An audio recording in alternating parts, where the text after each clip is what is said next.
Olá, meus queridos e minhas queridas, tudo bom? Vamos nos preparar para o domingo com a nossa leitura bíblica. Nós continuamos no livro de Hebreus, que essa semana traz um texto bem interessante para a nossa vida.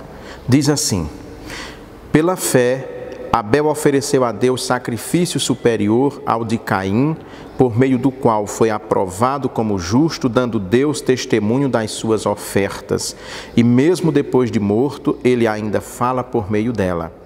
Pela fé, Enoque foi arrebatado para não experimentar a morte e não foi achado, pois Deus o arrebatara, visto que, antes de ser arrebatado, havia sido aprovado por agradar a Deus.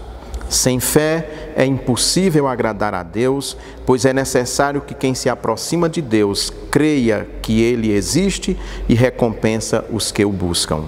Pela fé, Noé, temendo a Deus, construiu uma arca para a salvação da sua família, quando advertido sobre coisas que ainda não se viam.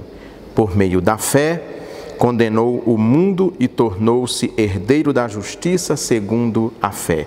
Essa é a fé dos antediluvianos. Esse é o título de nossa mensagem esta semana, que aborda as figuras de Abel, Enoque e Noé. Esses três homens são nossos arquétipos na fé.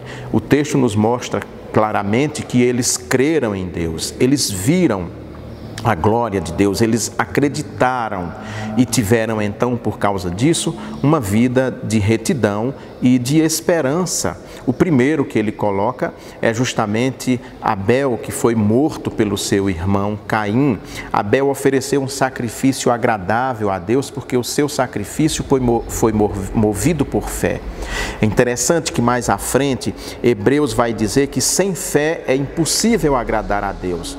Muito provavelmente aquele sacrifício de Caim fosse feito sem fé no coração.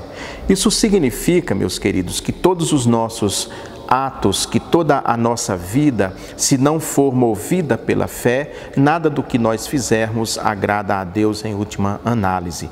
Se você até frequenta uma igreja, está toda semana, mas se não houver fé, não há sacrifício, não há obra, não há justiça própria nenhuma que possa agradar a Deus. Essa é a conclusão a qual esse texto nos leva. De maneira que, nesse texto, a fé dos antediluvianos, nós vemos arquétipos importantes para a cultura judaico-cristã. Quando nós falamos de fé, nós nos lembramos deles.